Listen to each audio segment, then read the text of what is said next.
ಎಲ್ಲರಿಗೂ ನಮಸ್ಕಾರ. ಇವತ್ತಿನ ರೆಸಿಪಿ ಒಂದು ಟ್ರೆಡಿಷನಲ್ ರೆಸಿಪಿ, ಓಲ್ಡ್ ರೆಸಿಪಿ ಅಂತ ಹೇಳ್ಬೋದು.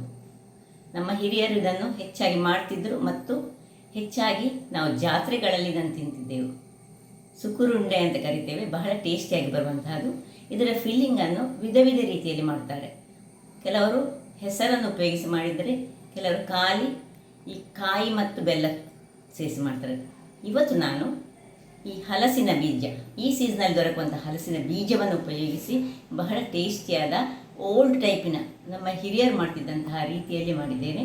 ಹಾಗಾದರೆ ಯಾರೆಲ್ಲ ನನ್ನ ಚಾನಲನ್ನು ನೋಡ್ತಿದ್ದೀರಿ, ಯಾರೆಲ್ಲ ಇನ್ನೂ ಸಬ್ಸ್ಕ್ರೈಬ್ ಮಾಡಿಲ್ಲ, ದಯವಿಟ್ಟು ಸಬ್ಸ್ಕ್ರೈಬ್ ಮಾಡಿ ಸಪೋರ್ಟ್ ಮಾಡಿ ಅಂತ ಹೇಳ್ತಾ ಬನ್ನಿ ಯಾವ ರೀತಿಯಲ್ಲಿ ಮಾಡುವುದೆಂದು ನೋಡೋಣ.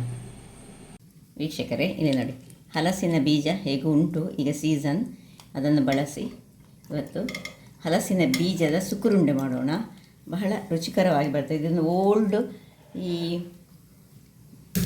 ರೆಸಿಪಿ ನೋಡಿ. ಹೀಗೆ ಗೊತ್ತಿದ್ದರೆ ಸಾಕು, ಚೆನ್ನಾಗಿ ಅದರ ಸಿಪ್ಪೆ ಬರ್ತದೆ. ಇದನ್ನು ನೀರಿನಲ್ಲಿ ಒಂದು ಸ್ವಲ್ಪ ಹೊತ್ತು ಹಾಕಿಟ್ಕೊಂಡು ಇಡಬೇಕು. ನಾನು 10ರಿಂದ 12 ಹಾಕಿಟ್ಟಿದ್ದೇನೆ. ಸೊ ಇನ್ನು 100 ಅಥವಾ 150 ಗ್ರಾಮ್ಸ್ನಷ್ಟು ನಿಮಗೆ ಬೇಕಿದ್ದಾಗೆ, ಸ್ವಲ್ಪ ಹೆಚ್ಚು ಬೇಕಿದ್ದರೆ ಹೆಚ್ಚು ಮಾಡುವವರು 25 ಮಾಡಿದರೆ ಇದು 1/4 kg ತೆಗೆದುಕೊಳ್ಬೇಕಾಗ್ತದೆ. ಒಂದು 10 ಈ ಹಲಸಿನ ಬೀಜಕ್ಕೆ ಒಂದು 100 ಗ್ರಾಮ್ಸ್ ಅಥವಾ 150 ಗ್ರಾಮ್ಸ್ನಷ್ಟು ತೆಗೆದುಕೊಂಡ್ರೆ ಸಾಕು. ಇಲ್ಲಿ ತೆಂಗಿನ ತುರಿ ಬೇಕು, ಬೆಲ್ಲ ಬೇಕು, ಮತ್ತು ಸ್ವಲ್ಪ ಜಾಯಿಕಾಯಿ ಸ್ವಲ್ಪ ಬೇಕು, ಶುಂಠಿ ಪುಡಿ ಇದ್ದರೆ ಸಹ ಆಗ್ತದೆ, ಮತ್ತು ಏಲಕ್ಕಿ. ಈಗ ಮೊದಲಿಗೆ ಏನು ಮಾಡೋದು ಹೇಳಿದರೆ, ಈ ಇದನ್ನು ಕುಕ್ಕರಲ್ಲಿ ಒಳ್ಳೆ ಬೇಯಿಸ್ಕೊಳ್ಳೋದು. ಚೆನ್ನಾಗಿ ತೊಳೆದುಕೊಂಡಿದ್ದೇನೆ, ಕುಕ್ಕರ್ನಲ್ಲಿ ಬೇಯಿಸ್ಕೊಳ್ತೀನಿ. ಇವುಗಳನ್ನು ಕುಕ್ಕರಲ್ಲಿ ಹಾಕ್ಕೊಳ್ತಿದ್ದೇನೆ. ಸ್ವಲ್ಪ ನೀರು, ತುಂಬ ಬೇಡ, ಸ್ವಲ್ಪ ನೀರು ಹಾಕಿದರೆ ಸಾಕೋದು. ಚೂರು ಮುಳುಗುವಷ್ಟು ನೀರು, ಒಂದು ಪಿಂಚ್ ಆಫ್ ಉಪ್ಪು, ಇಷ್ಟನ್ನು ಹಾಕಿ ನಾವು ಇದನ್ನು ಕುಕ್ಕರಲ್ಲಿ ಇಟ್ಟುಕೊಂಡು ಒಂದು 3ರಿಂದ 4 ವಿಸಿಲ್ ಒಳ್ಳೆ ಬೇಯಬೇಕು. ಅದಷ್ಟು ಬೇಯಿಸ್ಕೊಳ್ಳೋಣ. ಅದಕ್ಕೆ ವಿಸಿಲ್ ಅನ್ಸಿಡ್ತೇನೆ. ವಿಸಿಲಿಟ್ಟು ಇಲ್ಲೀಗ ಕೆಳಗೆ ನಾವು ಈ ಅಕ್ಕಿಯನ್ನು ಸ್ವಲ್ಪ ಉಪ್ಪನ್ನು ಹಾಕ್ಕೊಂಡು ನೋಡಿ, ಇದು ನಾನೊಂದು 4 ಗಂಟೆಗಳ ಕಾಲ ನೆನೆಸಿಟ್ಟಂತಹ ಅಕ್ಕಿ. 2 ಗಂಟೆ ನೆನೆಸಿದ್ರೆ ಸಹ ಸಾಕಾಗ್ತದೆ. ಸ್ವಲ್ಪ ಉಪ್ಪು, ರುಚಿಗೆ ತಕ್ಕಷ್ಟು ಉಪ್ಪು, ಸ್ವಲ್ಪ ನೀರನ್ನು ಹಾಕಿ, ಸ್ವಲ್ಪ ದಪ್ಪವೇ, ನೀರು ದೋಸೆಯಷ್ಟು ನೀರು ಬೇಡ, ದಪ್ಪವಾದ ಬ್ಯಾಟರನ್ನು ಮಾಡ್ತಾ ಇರ್ತೇನೆ. ವೀಕ್ಷಕರೇ, ಇಲ್ಲಿ ನೋಡಿ, ಇದು ಚೆನ್ನಾಗಿ ಗ್ರೈಂಡ್ ಆಗಿ ಬಂತು. ಈ ರೀತಿಯಾಗಿ ಪೇಸ್ಟ್ ಸ್ವಲ್ಪ ದಪ್ಪ. ಮತ್ತು ಇದಕ್ಕೆ ಚೂರು ನೀರು ಸೇರಿಸ್ಕೊಳ್ಳೋಣ. ಒಂದನ್ನು ಟ್ರಾನ್ಸ್ಫರ್ ಮಾಡ್ಕೊಳ್ಳೋಣ ಒಂದು ಪಾತ್ರೆಗೆ. ಇಲ್ಲಿ 3 ವಿಸಿಲ್ಗಳಾಯಿತು. ಇದನ್ನೀಗ ಆಫ್ ಮಾಡಿಕೊಂಡು ಅದೇ ಪಾತ್ರೆಯಲ್ಲಿ ನಾನೀಗ ಸ್ಟವ್ನಲ್ಲಿ ಒಂದು ಪಾತ್ರೆಯನ್ನು ಇಟ್ಕೊಳ್ತೇನೆ.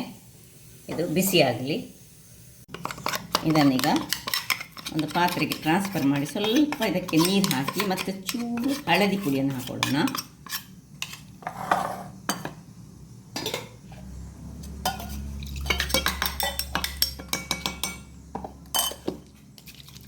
ತುಂಬ ನೀರು ಸಾಕಬಾರ್ದು, ಸ್ವಲ್ಪ ದಪ್ಪದಲ್ಲಿ ನೋಡಿಕೊಂಡು ನೀರು ಹಾಕಿದರೆ ಆಯಿತು. ಇನ್ನು ಪಿಂಚ್ ಆಫ್ ಹಳದಿ ಪುಡಿ,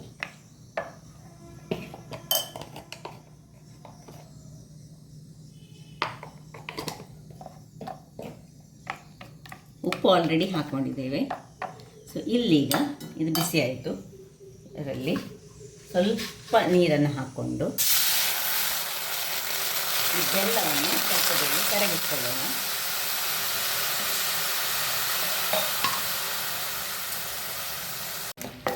ಈ ಬೆಲ್ಲ ಜಸ್ಟ್ ಕರಗಿದ್ರೆ ಸಾಕು, ಪಾಕ ಆಗೋದೇನು ಬೇಡ. ಸೊ ಸ್ವಲ್ಪ ಕರಗಲಿ ನೋಡಿ, ಈ ರೀತಿ ಬರಬೇಕು, ಪಾಕ ಬೇಡ ನಮಗೆ. ಇನ್ನೀಗ ಇದೇ ಒಂದು ನೀರಾದ ಬೆಲ್ಲಕ್ಕೆ ತೆಂಗಿನ ತುರಿ, ಎಷ್ಟು ನಿಮಗೆ ತೆಂಗಿನ ತುರಿ ಬೇಕು ಅಷ್ಟು ತೆಂಗಿನ ತುರಿಯನ್ನು ಹಾಕ್ಕೊಳ್ಳಿ. ಇದು ಹೆಚ್ಚಾಗಿ ನಾವು ಹೆಸರು ಕಾಳು ಅದರಲ್ಲಿ ಮಾಡುವಂಥ ಸುಕುರುಂಡೆ. ಈ ಹಲಸಿನ ಸೀಸನ್ನಲ್ಲಿ ಹಲಸಿನ ಬೀಜದಿಂದ ಮಾಡಿಕೊಳ್ತೇವೆ. ಈಗ ಇದಕ್ಕೆ ಏಲಕ್ಕಿ, ಉದ್ದಿಕೊಂಡ ಏಲಕ್ಕಿ ಮತ್ತು ಜಾಯಿಕಾಯಿಯನ್ನು ಸ್ವಲ್ಪ ಹೀಗೆ ಕ್ರಷ್ ಮಾಡಿ ನೋಡಿ, ಈ ಜಿಂಜರ್ ಪೌಡರ್ ಇದ್ದರೆ ಅದು ಸಹ ಹಾಕ್ಕೊಳ್ಬೋದು. ನನ್ನ ಹತ್ರ ಇಲ್ಲ, ಇಲ್ಲದಿದ್ದರೆ ಹಾಕ್ಕೊಳ್ತಿದ್ದೆ. ಸ್ವಲ್ಪ ಸಾಕು. ಇದನ್ನು ಸಹ ಹಾಕ್ಕೊಂಡು ಚೆನ್ನಾಗಿ ಸ್ವಲ್ಪ ಇದು ಗಟ್ಟಿ ಆಗಬೇಕು ಅಷ್ಟು ತನಕ ಒಂಚೂರು ಇದರಲ್ಲಿ ಚೆನ್ನಾಗಿ ತಿರುಗಿಸ್ಕೊಳ್ಳೋಣ. ವೀಕ್ಷಕರೇ, ಈಗ ನೋಡಿ ಇಷ್ಟ ಆಗುವಾಗ ಒಂದು ಹಿಡಿಯಷ್ಟು ತೆಳು ಅವಲಕ್ಕಿಯನ್ನು ನಾನು ಹಾಕ್ಕೊಳ್ತಿದ್ದೇನೆ. ಇದಕ್ಕೆ ಹಾಕ್ಕೊಂಡು ಚೆನ್ನಾಗಿ ಹೀಗೆ ಒಳ್ಳೆ ತಿರುಗಿಸಿ ಅದನ್ನು ಮಿಕ್ಸ್ ಮಾಡಿಕೊಂಡು ಆಗ ಗಟ್ಟಿಗೆ ಬರ್ತದೆ ಅದು. ಸೊ ಇಷ್ಟ ಆಗುವಾಗ ಆಫ್ ಮಾಡ್ಕೊಳ್ಳೋಣ. ಆಫ್ ಮಾಡಿಕೊಂಡು ಇದಕ್ಕೆ 1 ಚಮಚದಷ್ಟು ತುಪ್ಪ ಹಾಕ್ಕೊಂಡು ಚೆನ್ನಾಗಿ ಒಮ್ಮೆ ತಿರುಗಿಸಿಕೊಂಡು ಆಫ್ ಮಾಡಿಕೊಂಡಿದ್ದೇನೆ. ಸೊ ಇದನ್ನೀಗ ತಣ್ಣಗಾಗಲಿಕ್ಕೆ ಬಿಡೋಣ. ವೀಕ್ಷಕರೇ, ಇದು ತಣ್ಣಗಾಗ್ತಿರುವಾಗ ಇಲ್ಲಿ ನೋಡಿ, ಇದು ಸಹ ತಣ್ಣಗಾಗಿದೆ. ಈಗ ಇದನ್ನು ಒಂದು ಮಿಕ್ಸಿಯಲ್ಲಿ ಹಾಕ್ಕೊಂಡು, ಸರಿ ಬೇಯದಿದ್ದರೆ ಮಿಕ್ಸಿಯಲ್ಲಿ ಹಾಕ್ಕೊಂಡು ಸ್ವಲ್ಪ ಅಂದರೆ ಸರಿ ಬೇಯಬೇಕು ನೋಡಿ. ಹೀಗೆ ಒತ್ತುವಾಗ ಇದು ಹೀಗೆ ಮುದ್ದೆ ಆಗಬೇಕು ನಮಗೆ, ಆ ರೀತಿ ಇರಬೇಕು. ಇದನ್ನು ಒಂದು ಮಿಕ್ಸಿಯಲ್ಲಿ ಹಾಕಿ ನಾನು ಗ್ರೈಂಡ್ ಮಾಡಿ ತರ್ತೇನೆ. ವೀಕ್ಷಕರೇ ನೋಡಿ, ಈ ರೀತಿ ಇದೀಗ ಚೆನ್ನಾಗಿ ಮಿಕ್ಸ್ ಆಗಿ ಬಂತು. ಇದನ್ನೀಗ ಇದಕ್ಕೆ ಶಿಫ್ಟ್ ಮಾಡಿಕೊಡೋಣ. ಒಂದು ಸಣ್ಣ ಸಣ್ಣ ತುಂಡಿದ್ರೆ ತೊಂದರೆ ಇಲ್ಲ. ಸೊ ಎಲ್ಲವನ್ನು ಇದರೊಟ್ಟಿಗೆ ಈಗ ಸೇರಿಸ್ಕೊಳ್ಳೋದು.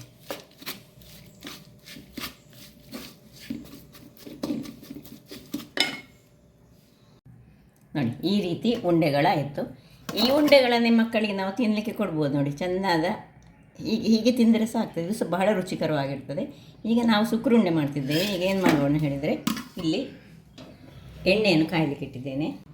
ವೀಕ್ಷಕರೇ ನೋಡಿ, ಈಗ ಇಲ್ಲಿ ಹಿಟ್ಟು ಸಹ ರೆಡಿಯಾಗಿ ಉಂಟು. ಹಿಟ್ಟನ್ನು ನೋಡಿ ಈಗ ಸ್ವಲ್ಪ ದಪ್ಪ ಆಯ್ತದು. ಇಟ್ಟ ಕೂಡಲೇ ಹೀಗೆ ಓಪನ್ ಇಟ್ಟರೆ ದಪ್ಪ ಆಗ್ತದೆ. ಚೂರು ಬೇಕಿದ್ರೆ ನೀರನ್ನು ಹಾಕ್ಕೊಳ್ಬೋದು, ತುಂಬ ದಪ್ಪ ಸಾಗಬಾರ್ದು ಕವರು.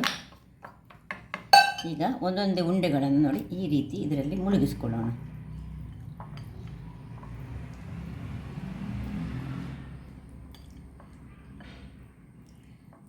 ಚೆನ್ನಾಗಿ ಮುಳುಗಿಸಿಕೊಂಡು ನಾವಿಲ್ಲಿ ಎಣ್ಣೆ ಸಹ ಬಿಸಿಯಾಗಿದೆ, ಒಂದೊಂದಾಗಿ ಹಾಕ್ಕೊಳ್ಳೋಣ.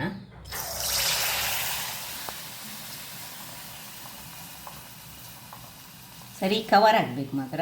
ಈ ರೀತಿ ಹೀಗೆ ಒಂದು 3-4 ಹಾಕ್ಕೊಳ್ಬೋದು ಒಂದು ಸರ್ತಿಗೆ. ನಮ್ಮದು ಸಣ್ಣದು ಬಾಣಲೆ ಅದರಿಂದಾಗಿ. ಸೊ ಎಲ್ಲ 4 ಹೀಗೆ ಹಾಕ್ಕೊಂಡು ಕವರ್ ಮಾಡಿ ನೋಡಿ. ಒಳ್ಳೆ ಕವರ್ ಆಗಬೇಕು. ಇದರಲ್ಲಿ ಮಿಕ್ಸ್ ಮಾಡಿಕೊಳ್ಬೇಕು.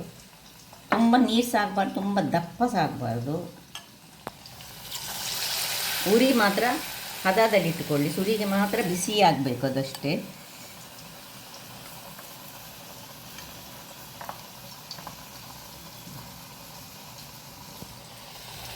ಈ ರೀತಿ ಕಾಯಿಸ್ಕೊಳ್ಳೋಣ. ಮುಟ್ಟುಕೊಳ್ಳೋದು ಬೇಡ ಸುರಿ. ನೋಡಿ, ನಾನು 4 ಹಾಕ್ಕೊಂಡದ್ದು. ಇದರಲ್ಲಿ 5-6 ಹಾಕ್ಕೊಳ್ಬೋದಿತ್ತು ನೋಡಿ. ಈ ರೀತಿ ಈಗ ಅಂಟಿದೆ ಅದು. ಇದನ್ನೀಗ ಸ್ವಲ್ಪ ನಾವು ಸಪರೇಟ್ ಮಾಡ್ಕೊಳ್ಳೋಣ.